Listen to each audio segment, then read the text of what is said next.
Hallelujah, hallelujah, hallelujah. धन्यवाद प्रभु यीशु, धन्यवाद प्रभु यीशु, धन्यवाद प्रभु यीशु। Hallelujah, hallelujah, hallelujah. मेरे प्यारे भाइयों और बहनों, अभी हम परमेश्वर का वचन सुनने जा रहे हैं। यदि आपके पास बाइबल होगा तो आप खोल सकते हैं। इब्रानियों के नाम पत्री अध्याय 12 वचन 14। इब्रानियों के नाम पत्री अध्याय 12 वचन 14 मैं पढ़ रही हूँ, ध्यान देकर सुनो।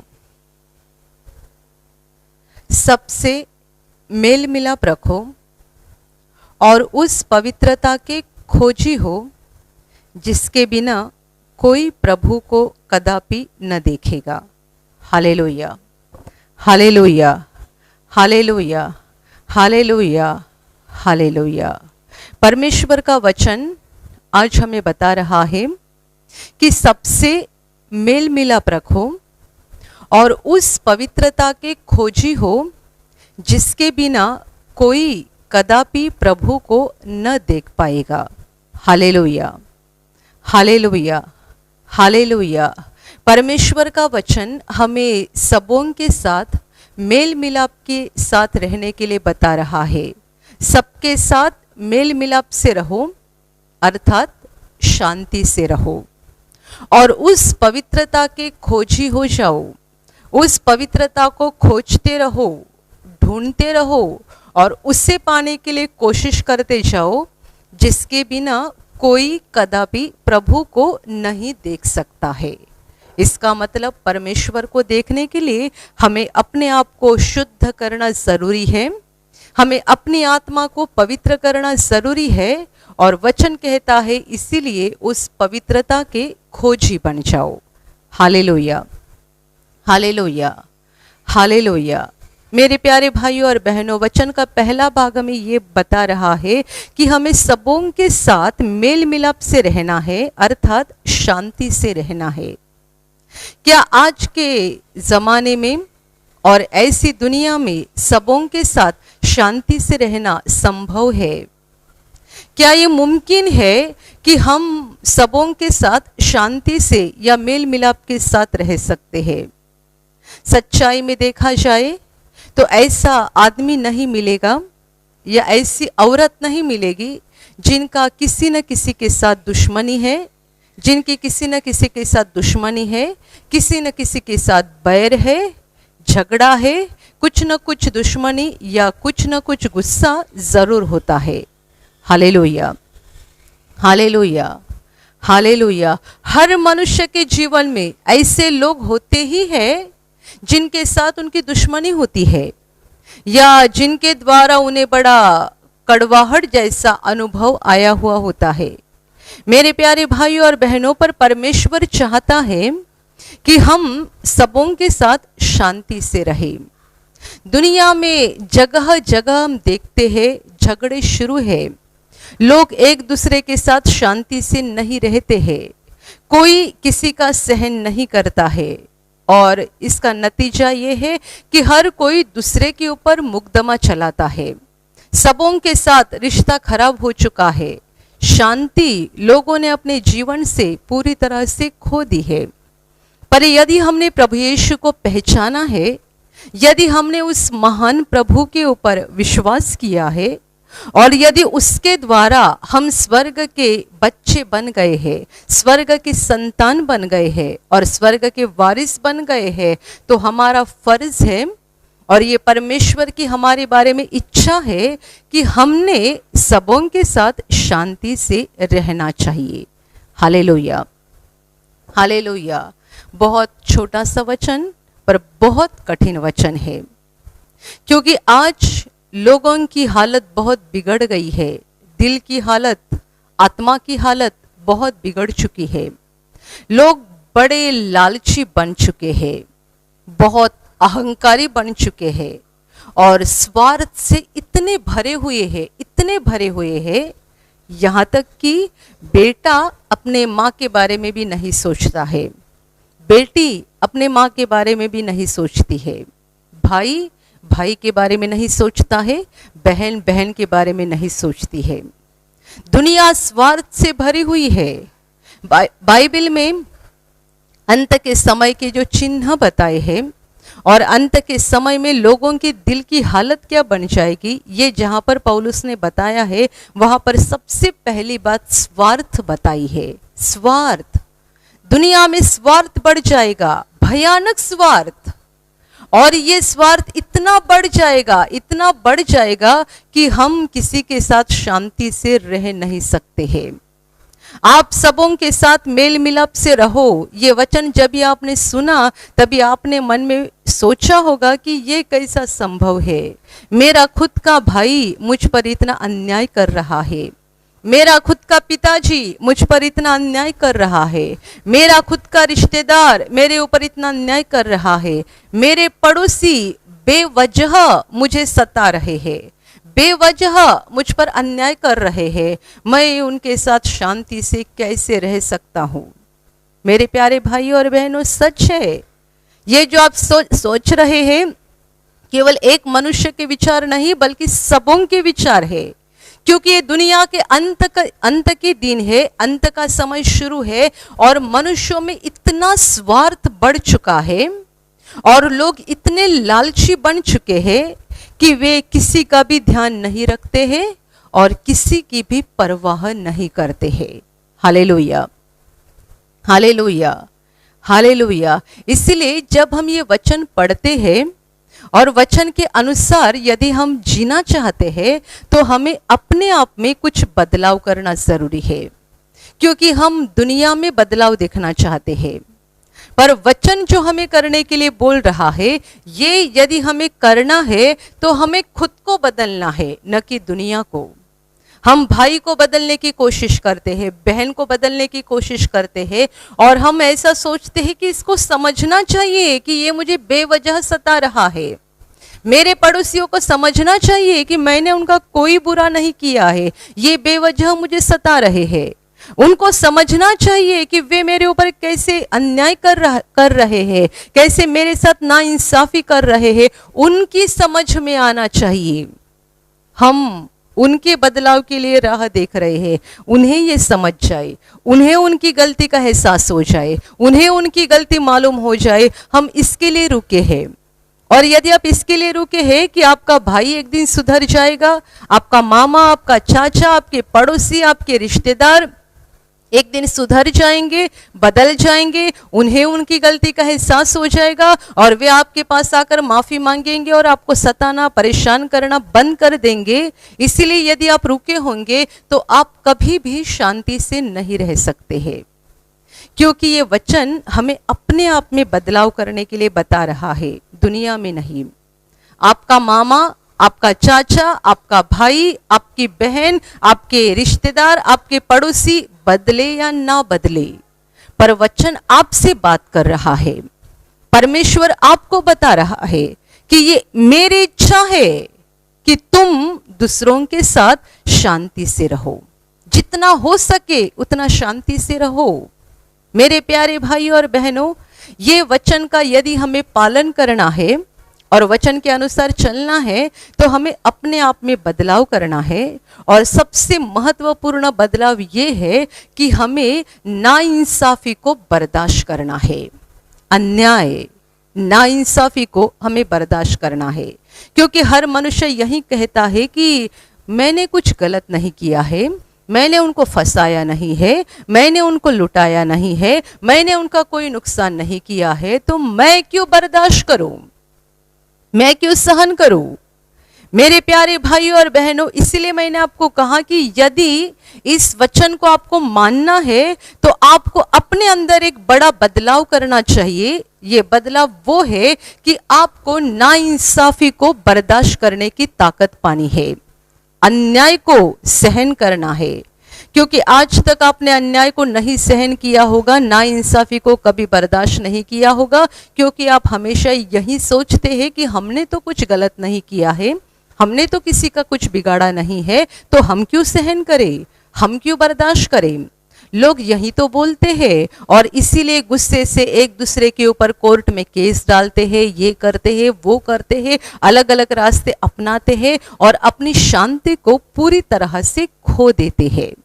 Hallelujah, hallelujah, hallelujah. और इसीलिए तो प्रभु यीशु ने कहा था कि यदि कोई तुम्हारे एक गाल के ऊपर थप्पड़ मारे तो तुम उसके सामने दूसरा गाल करो। जरा इस वचन के ऊपर आप सोचेंगे, कोई मेरे एक गाल के ऊपर थप्पड़ लगाता है, ये कितनी बड़ी नाइंसाफी है। आप बोलेंगे मैंने तुम्हारा क्या बिगाड़ा, तुमने मुझे क्यों थप्पड़ लगाई, मैंने क्या किया तुम्हारा। यीशु कहता है उसके सामने दूसरा भी गाल करो। मतलब उसने एक बार आप पर अन्याय किया है ना, तो खुद आप दूसरे बार उसको अन्याय करने दो। क्या हो जाएगा, आपकी शांति बढ़ जाएगी, खोई नहीं जाएगी। पर जब भी आप एक थप्पड़ लेते हैं और उसके बाद गुस्सा करते हैं, ये सोचकर कि मैंने कुछ बुरा नहीं किया था, मैंने उसका कुछ नुकसान नहीं किया था, उसने मेरे साथ ऐसा क्यों बर्ताव किया, और इस गुस्से में आप बढ़ते जाते हैं और उसका जिसने थप्पड़ लगाई है उसका बदला लेने का सोचते हैं कि कभी तो मेरी भी बारी आ जाएगी, कभी तो मेरा भी समय आ जाएगा, मैं दिखाऊंगा उसे। ऐसा जब आप सोचते हैं तभी आप अपनी शांति को पूरी तरह से खो बैठते हैं। प्रभु की ओर देखो, उसके क्रूस की ओर देखो। प्रभु ने वही बात हमें सिखाई जो उसने खुद की है। उसने नहीं किया ऐसा कुछ, उसने हमें करने के लिए नहीं बताया। प्रभु ने जब ये बताया कि दुश्मन से प्यार करो, दुश्मन के लिए प्रार्थना करो, उनके ऊपर प्रेम करो, उनको क्षमा करो, उनके लिए प्रार्थना करो, ये जब भी प्रभु ने सिखाया तभी बस सिखाया नहीं बल्कि करके दिखाया। प्रभु ने क्या गलत काम किया था, क्या उसका धर्म था, वो क्रूस पर क्यों लटका, क्यों उसे इतनी ताड़ना, दुख और दर्द सहना पड़ा, क्यों उसका इतना बड़ा अपमान हो गया कि लोग उसके मुंह पे थूके भी, लोग उसके मुंह पे थूके, इतना बड़ा उसने क्या धर्म किया था। मेरे प्यारे भाई और बहनों, इसलिए हर दिन हमें प्रभु यीशु के क्रूस की ओर देखना है। ये क्रूस हमें याद दिलाता है, उस बात की याद दिलाता है कि मेरा प्रभु जो इस पर लटका था, जिसने एक भी अधर्म नहीं किया, एक भी पाप नहीं किया, तो भी मेरे पापों के लिए वो अपमानित हो गया, मेरे पापों के लिए वो घायल हो गया, मेरे पापों के लिए वो क्रूस पर तड़पते रहा। यदि उसने मेरे लिए सहा है और उसने कुछ अधर्म नहीं किया था, कुछ पाप नहीं किया था, तो भी उसने इतना बड़ा अन्याय और इतनी बड़ी नाइंसाफी सहन की है, तो हमें क्यों नहीं करनी चाहिए।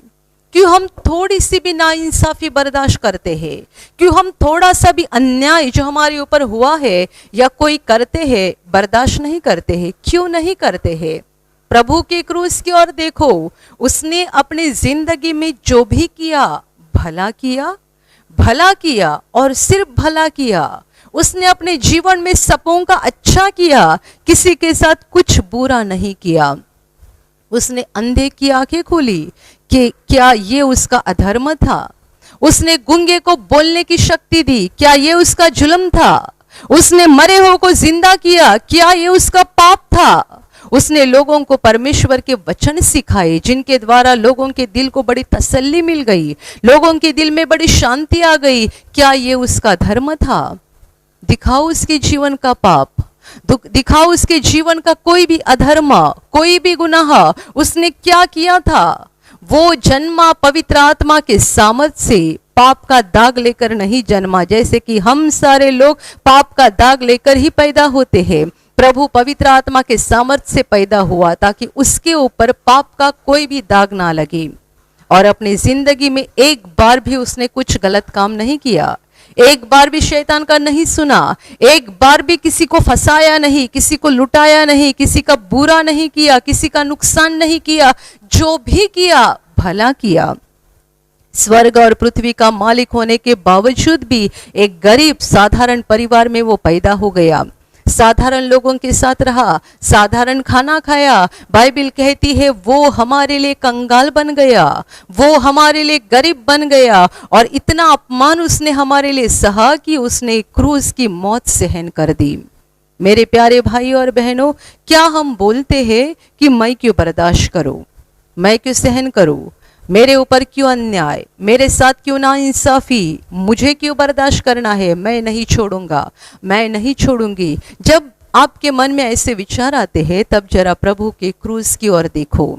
उसने इतना बड़ा अन्याय और इतनी बड़ी नाइंसाफी सहन की है जितनी आज तक पूरी दुनिया के इतिहास में कभी किसी ने नहीं बर्दाश्त की है, और ना ही आगे जाकर किसी के साथ इतना बड़ा अन्याय होने जा रहा है।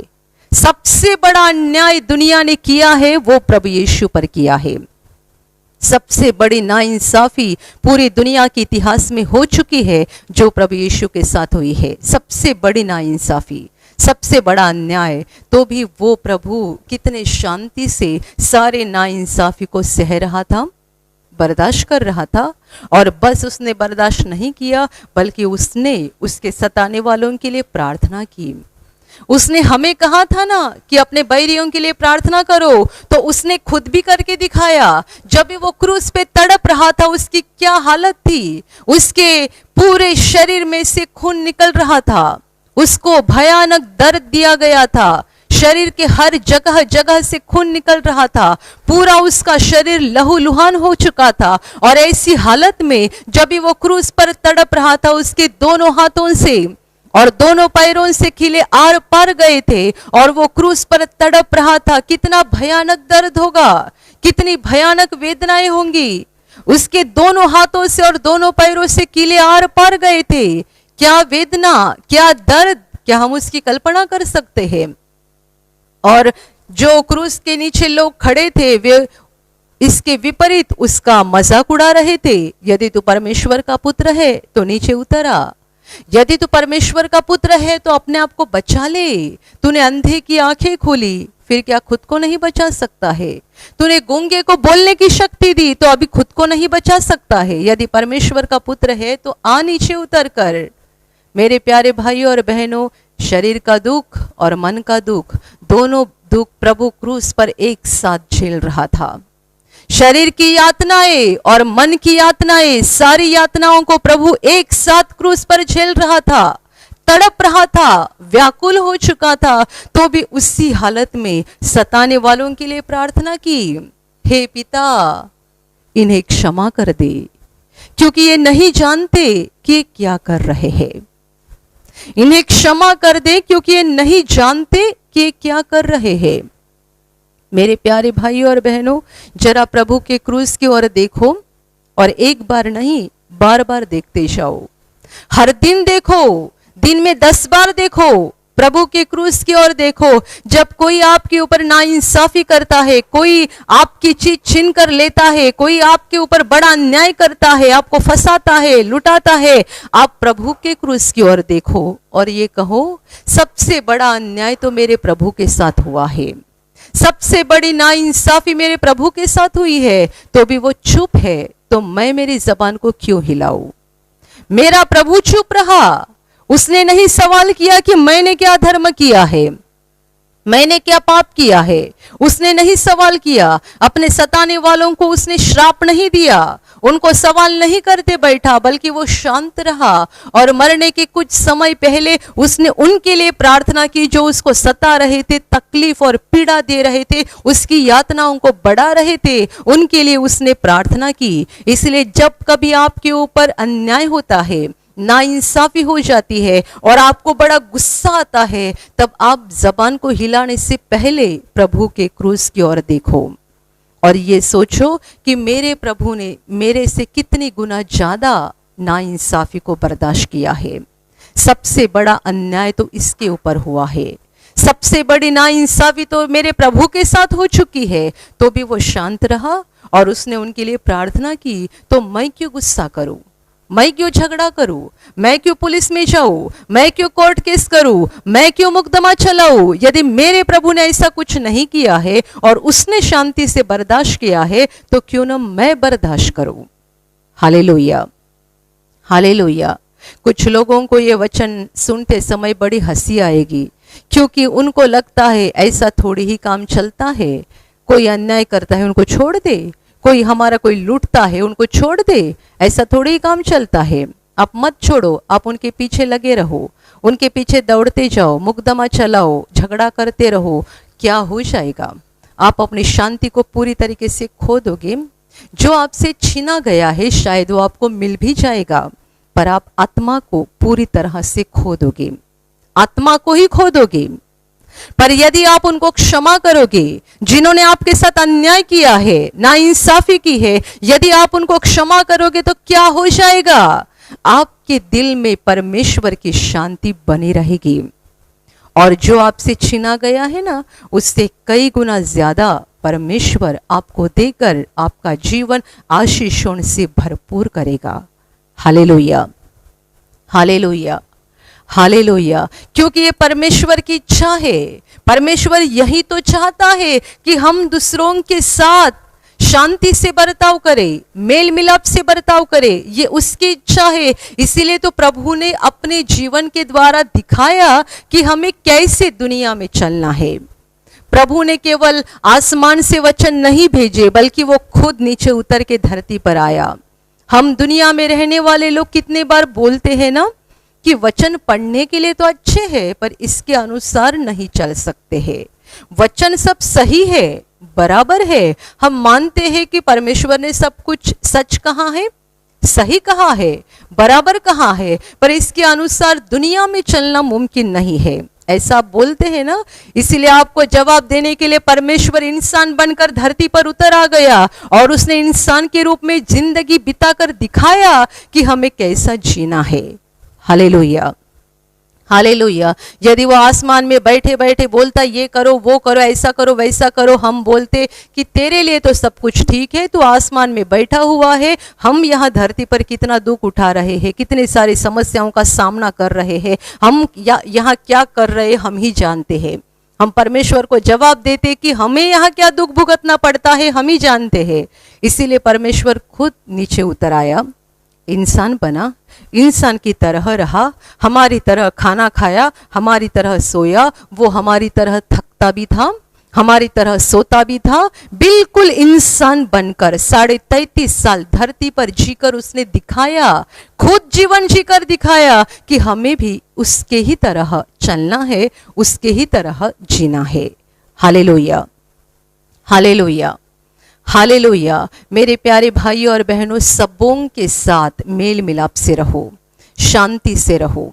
इसके लिए आपको सबसे पहली तैयारी करनी है अन्याय और नाइंसाफी को बर्दाश्त करने की।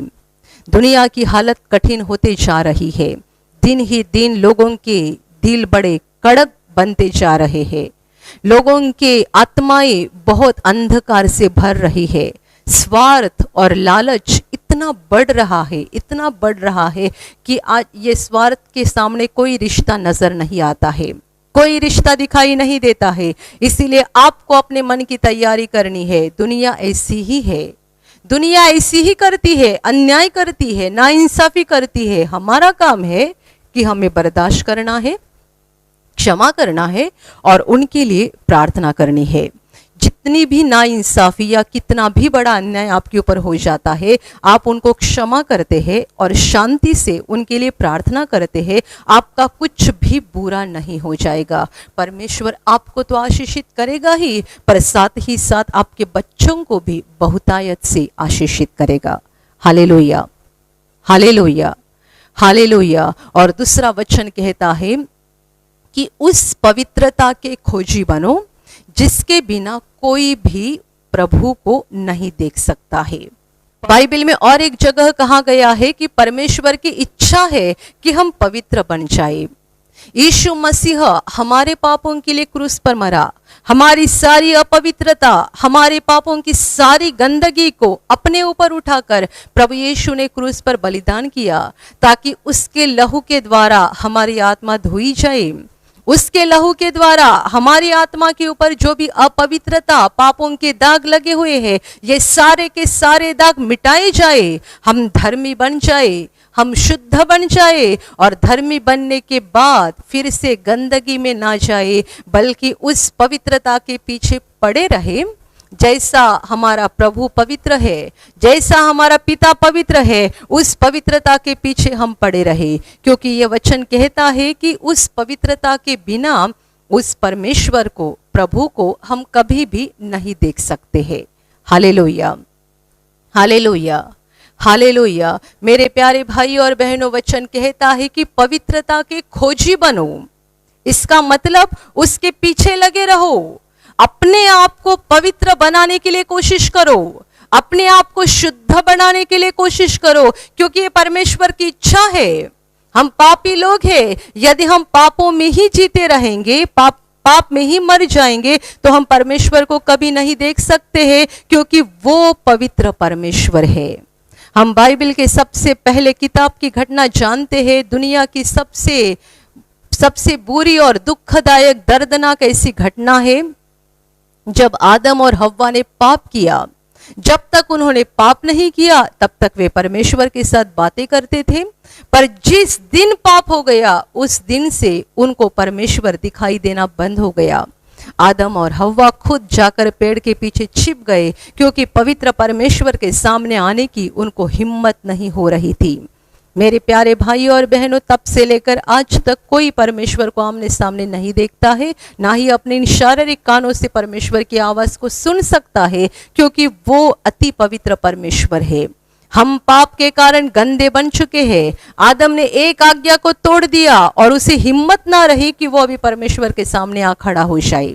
एक पाप करने के बाद उसकी पूरी हिम्मत चली गई, अभी मैं परमेश्वर के सामने नहीं पहुंच सकता हूं, नहीं खड़ा रह सकता हूं। और ये सच बात है, क्योंकि वो पवित्र परमेश्वर है। यदि कोई पापी मनुष्य उसके सामने आने की कोशिश भी करेगा तो उसकी पवित्रता की अग्नि में वो भस्म हो जाएगा।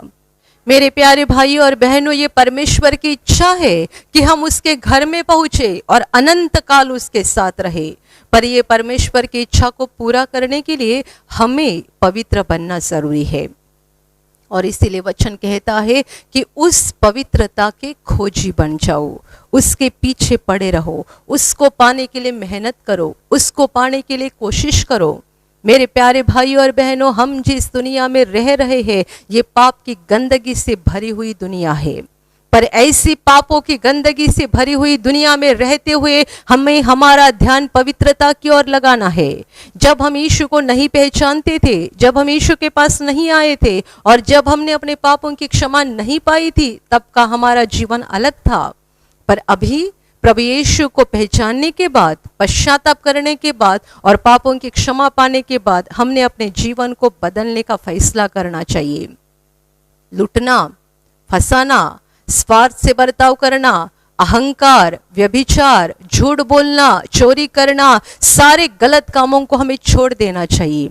यदि ये काम हमारे जीवन में आज भी शुरू है और हम बोल रहे हैं कि हमने यीशु पर विश्वास किया है और पापों की क्षमा पाई है, इसका मतलब आप परमेश्वर को नहीं बल्कि अपने आप को फंसा रहे हैं।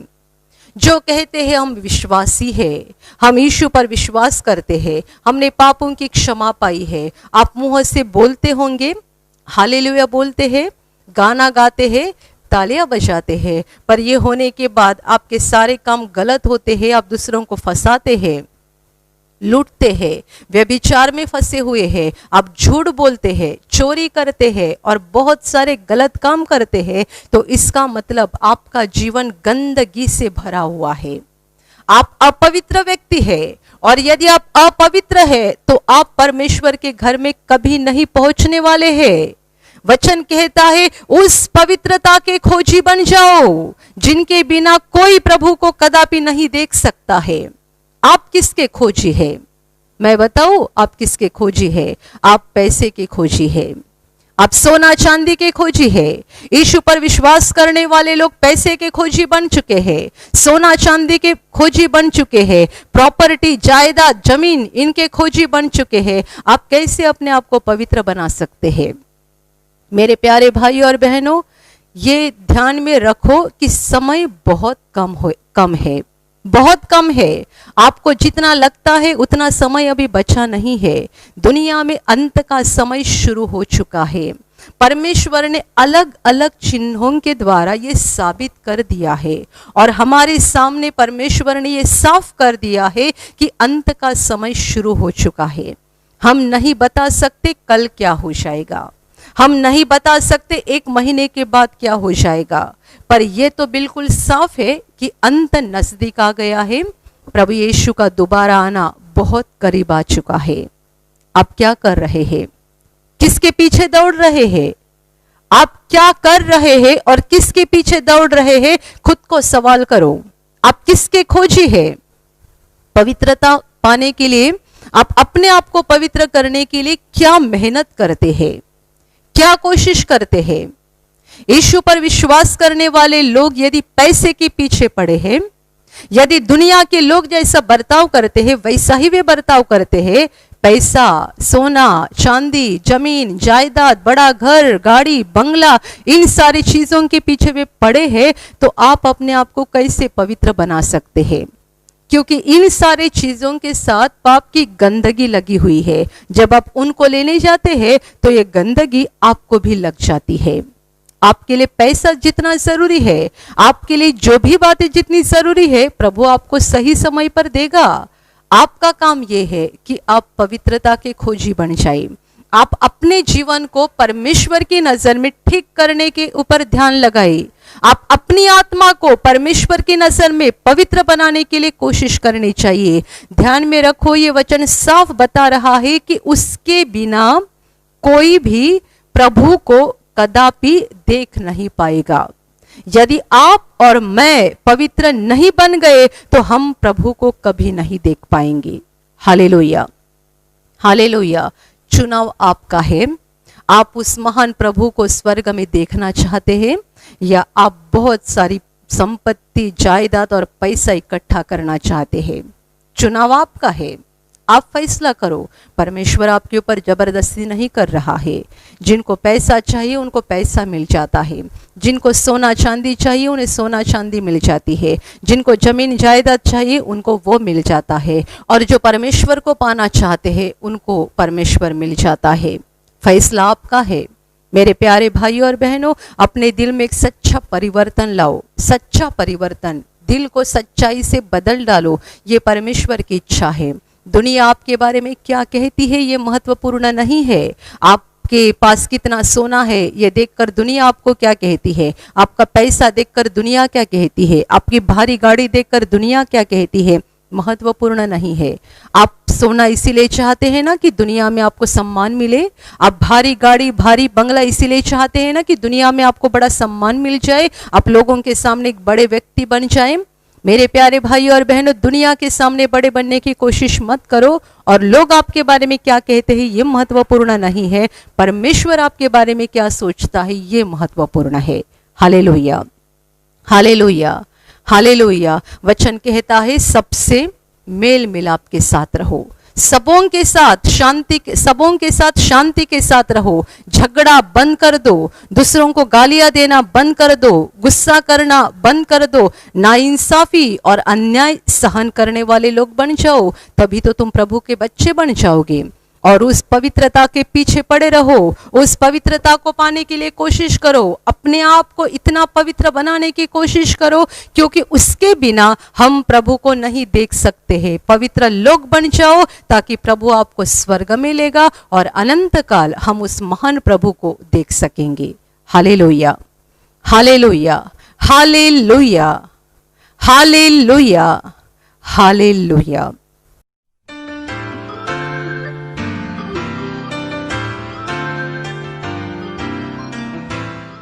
वसई से भाई दिनेश विश्वकर्मा ने लिखा है, जून के महीने से मेरे दोनों पैरों के घुटनों में भारी दर्द होना शुरू हो गया।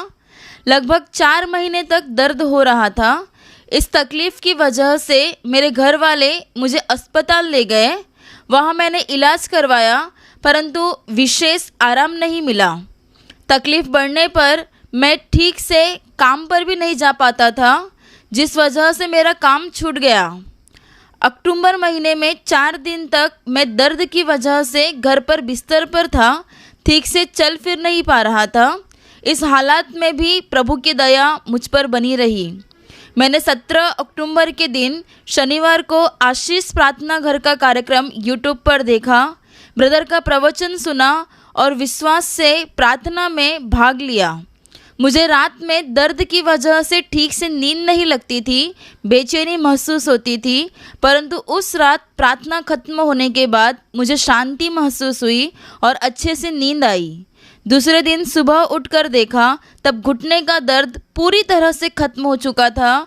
प्रभु ने मुझे चंगाई दी और दूसरा काम भी देकर आशीषित किया, इसलिए मैं प्रभु यीशु के नाम की प्रशंसा करता हूँ।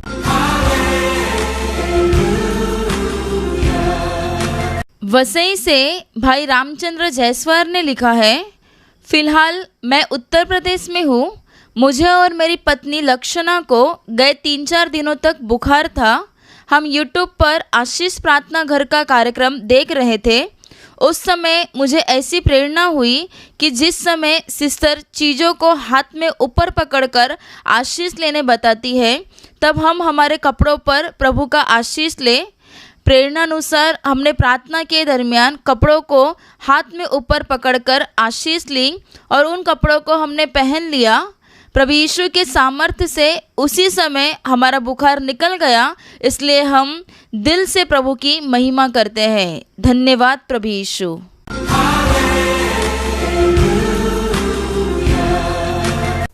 और अभी हम प्रार्थना लेने जा रहे हैं। आंखें बंद करो और पूरे दिल से इस प्रार्थना में भाग ले लो। हम गाना लेंगे।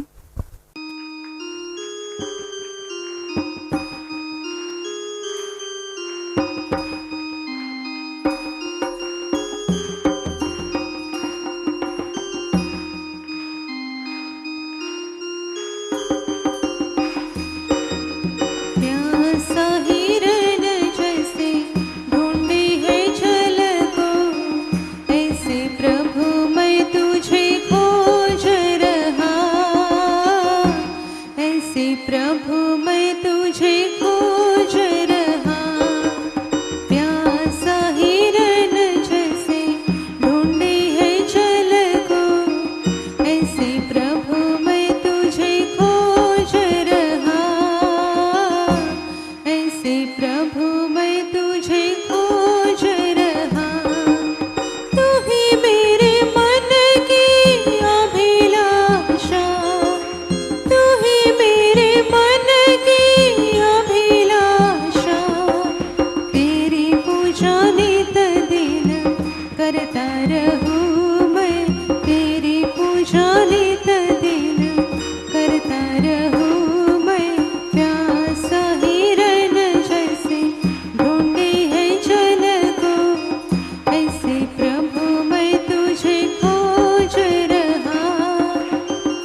तालियां बजाओ, प्रभु यीशु का धन्यवाद करो, दिल से प्रभु का धन्यवाद करो, दिल से कहो धन्यवाद प्रभु, धन्यवाद प्रभु, धन्यवाद प्रभु।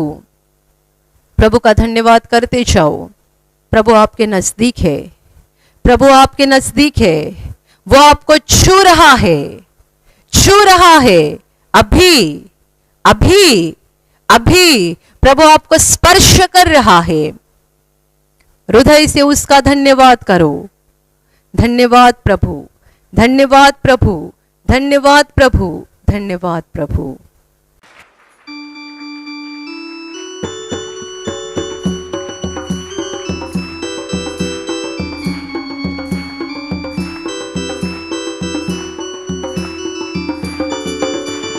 यीशु है सच्चा गडरिया, हम उसकी भेड़े हैं, हरी चराइयों में हमें चराता है।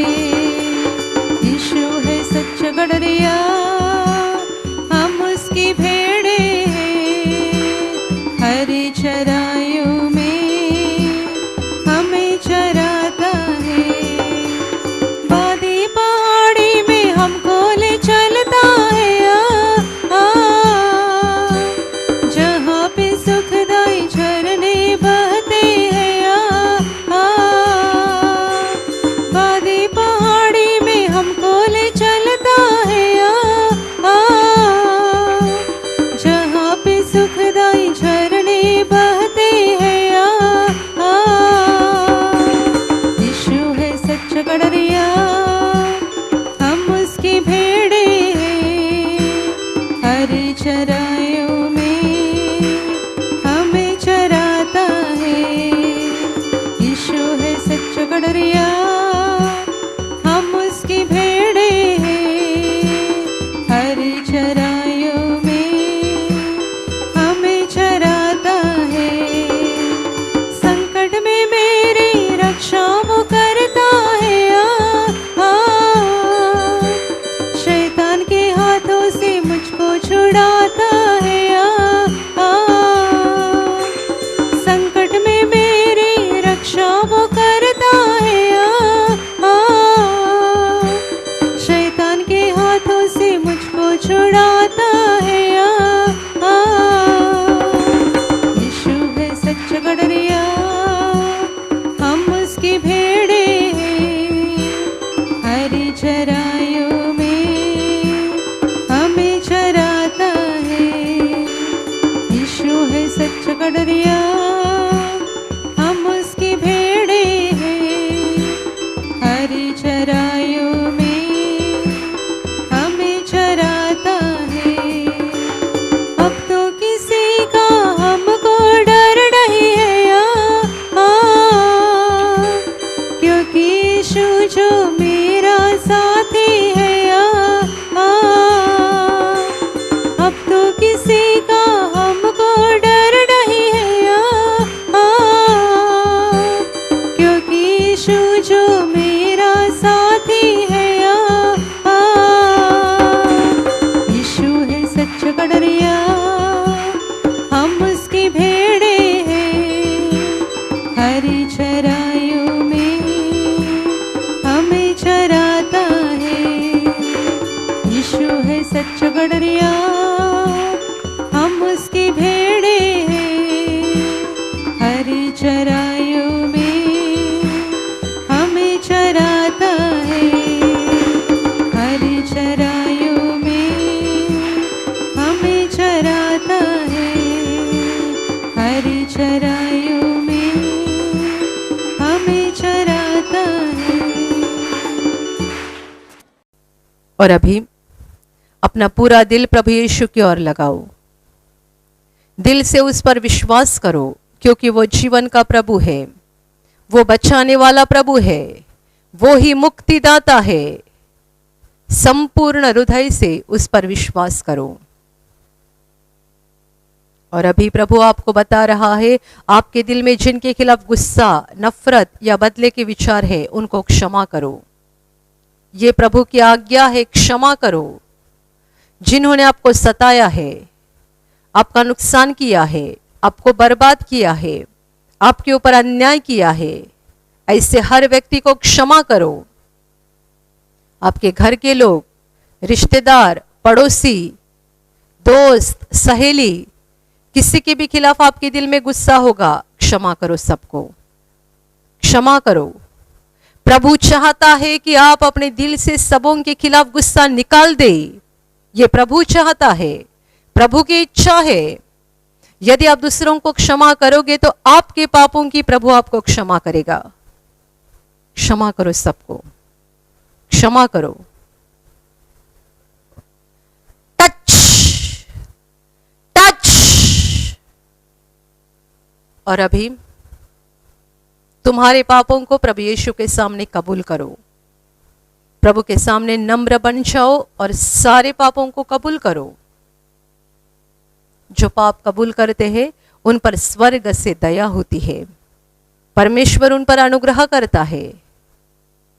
कबूल करो। आपके मन में आए हुए सारे गलत विचार, आंखों से जो गलत देखा है, जबान से जो गलत बोला है, झूठ बोलना, गालियां देना, व्यर्थ बातें बोलना, दूसरों का मजाक करना, चोरी, व्यभिचार, हत्या करना, अहंकार, स्वार्थ, परमेश्वर को दोष लगाना, नशीली चीजों का सेवन करना, नशीली चीजों का धंधा करना, कबूल करो। सारे पापों को कबूल करो और प्रभु से कहो, प्रभु मैं कबूल करता हूं, मैं कबूल करती हूं, मैंने पाप किए हैं, मुझसे पाप हो चुके हैं, मुझे मंजूर है, मुझे कबूल है, मेरा हर पाप मुझे कबूल है। Touch touch. और अभी तुम्हारे पापों के लिए दिल से पश्चाताप करो। जो पाप हमने किए हैं उनके लिए हमें बुरा लगना चाहिए, अफसोस होना चाहिए। पश्चाताप करो, आंसू बहाओ, प्रभु से कहो, प्रभु मुझे दुख हो रहा है, मुझे बुरा लग रहा है, मेरा जीवन पापों से भरा हुआ है, हर दिन हर पल मैंने पाप किए हैं, मैं पापी हूं प्रभु, मैं पापी हूं प्रभु, मैं महापापी हूं, मेरे पापों के लिए मुझे बड़ा दुख हो रहा है। एक सच्चे दिल से पश्चाताप करो। Touch touch. और अभी क्षमा मांगो प्रभु के पास। हमें पापों की क्षमा दिलाने के लिए प्रभु यीशु ने क्रूस पर जान दी है। उसने हमारे लिए उसका पवित्र लहू बहाया है। देखो प्रभु के क्रूस की ओर, वो हमारे लिए कैसे दर्द उठा रहा था, कैसे तड़प रहा था। देखो उसके क्रूस की ओर। दोनों हाथों को ऊपर उठाओ और उसे पुकार कर कहो, प्रभु यीशु मुझे क्षमा कर, मुझे क्षमा कर प्रभु, मुझे क्षमा कर प्रभु, मैं पापी हूं प्रभु, मैं पापी हूं प्रभु, मैं महापापी हूं, मुझ पापी पर दया कर प्रभु, दया कर मुझ पर, दया कर मुझ पर, मुझे क्षमा कर, मुझे क्षमा कर। तेरे पवित्र लहू से मेरी आत्मा को धो डाल, तेरे पवित्र लहू से मेरी आत्मा को शुद्ध कर प्रभु, दया कर मुझ पर, दया कर मुझ पर, दया कर मुझ पर, मुझे क्षमा कर, मुझे क्षमा कर, मुझे क्षमा कर प्रभु, मुझे क्षमा कर प्रभु। और अभी विश्वास के साथ अपने बीमार भाग पर हाथ रखो। एक पल में प्रभु आपको छूकर चंगाई देगा। जहां आपको बीमारी है वहां बड़े विश्वास के साथ हाथ रखो, और यदि वहां हाथ नहीं रख सकते हैं तो अपने सीने पर हाथ रखो। ये प्रभु का समय है, ये प्रभु की घड़ी है। स्वर्ग आपके लिए खुल चुका है। आपके शरीर में से हर बीमारी प्रभु यीशु के पवित्र नाम से इस क्षण निकल जाए। अंधे देखने लगे, गूंगे बोलने लगे, लंगड़े चलने लगे, बहिरे सुनने लगे, कोढ़ी शुद्ध हो जाए, शरीर की गांठियां नष्ट हो जाए, शरीर के दाग नष्ट हो जाए, जख्म सूख जाए, मानसिक बीमारी प्रभु यीशु के नाम से निकल जाए। जिनमें दुष्ट आत्माएं हैं, उन सारी दुष्ट आत्माओं को प्रभु यीशु के नाम से मैं आज्ञा दे रही हूं, इसी क्षण उन्हें छोड़कर निकल जाओ और वापस उनमें नहीं आना। जिन्हें नौकरी नहीं उन्हें प्रभु नौकरी दे, जिनके पास मकान नहीं उन्हें प्रभु मकान दे, जिन्हें बच्चे नहीं उन्हें प्रभु बच्चे दे, जो कर्जे के बोझ से दब चुके हैं उनका कर्जा अदा हो जाए, जो व्यसन में डूब चुके हैं वो व्यसन से मुक्त हो जाए, जिनके परिवार में झगड़े होते हैं उनके परिवार में प्रभु यीशु की शांति आए। आपके जीवन में से और आपके परिवार में से हर बीमारी, परेशानी, संकट प्रभु यीशु के पवित्र नाम से इसी क्षण निकल जाए और आपके ऊपर और आपके परिवार के ऊपर प्रभु यीशु के महान आशीष आए। तालियां बजाओ, प्रभु यीशु का धन्यवाद करो, दिल से कहो धन्यवाद प्रभु, धन्यवाद प्रभु, धन्यवाद प्रभु, धन्यवाद प्रभु, धन्यवाद प्रभु, धन्यवाद स्वर्गीय पिता, धन्यवाद स्वर्गीय पिता, धन्यवाद प्रभु यीशु, धन्यवाद पवित्र आत्मा, धन्यवाद धन्यवाद धन्यवाद धन्यवाद धन्यवाद धन्यवाद धन्यवाद धन्यवाद धन्यवाद। Hallelujah, hallelujah, hallelujah. और अभी आखिरी आशीषों के लिए दोनों हाथों को ऊपर उठाओ और इसी समय आप जिन चीज़ों पर आशीष चाहते हैं, जैसे कि पानी, तेल, रुमाल और किसी भी चीज़ पर आप आशीष चाहते हैं, तो उनको भी हाथ में पकड़कर ऊपर उठाओ। प्रभु यीशु उनके ऊपर अभी आशीष देगा। आप सबों के ऊपर प्रभु यीशु के महान आशीष आए। आप जहां जाओगे वहां सफल हो जाओगे। आप जैसा बोलोगे वैसा हो जाएगा। आपके मन की तमन्ना को प्रभु यीशु पूरा करेगा। शैतान की हर योजना से प्रभु यीशु आपको बचाएगा। आपका जीवन और आपका परिवार प्रभु यीशु के महान आशीषों से भर जाएगा। और अभी आप में से जो भाई बहन पवित्र आत्मा को पाना चाहते हैं, पवित्र आत्मा के सामर्थ्य से भर जाना चाहते हैं, आप विश्वास के साथ दोनों हाथों को ऊपर उठाओ। आप सबों के ऊपर पवित्र आत्मा आ जाए।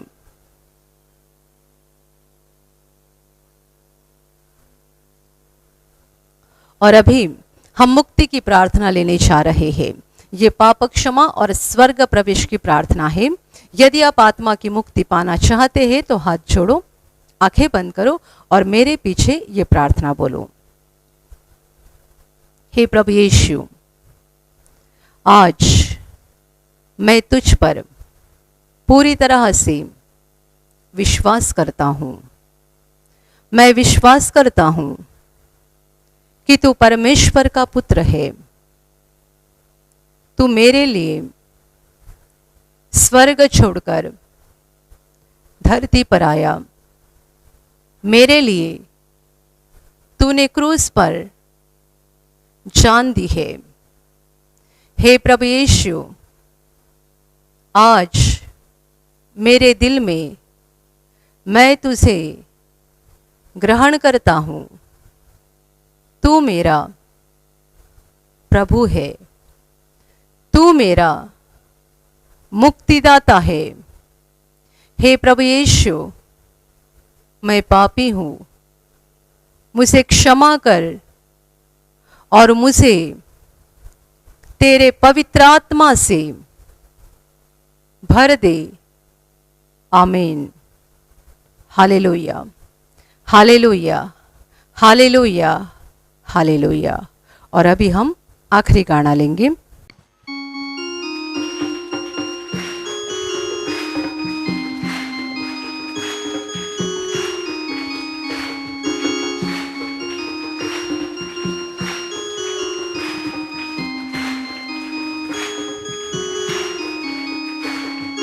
जब से प्यारा यीशु आया, मेरा जीवन बदल बदल गया जब से मैंने उसे पाया।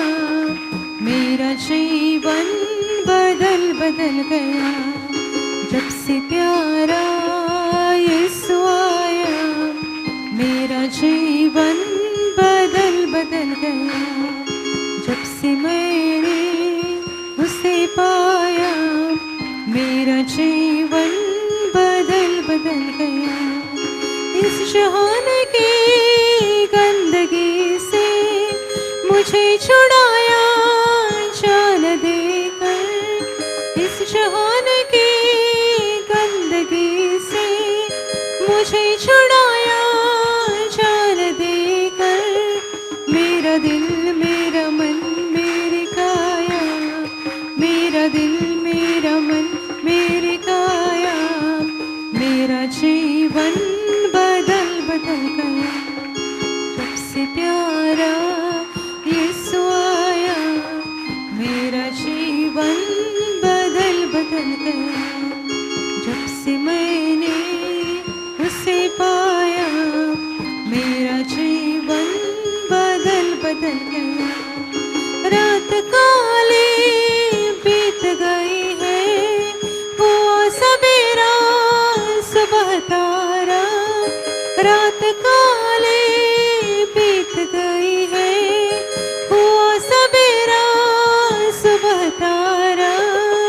इसलिए मैंने यह गीत गाया, इसलिए मैंने यह गीत गाया। मेरा जीवन बदल बदल गया जब से प्यारा यीशु आया। मेरा जीवन बदल बदल गया जब से मैंने उसे पाया। मेरा जीवन बदल बदल गया, मेरा जीवन बदल बदल गया, मेरा जीवन बदल बदल गया।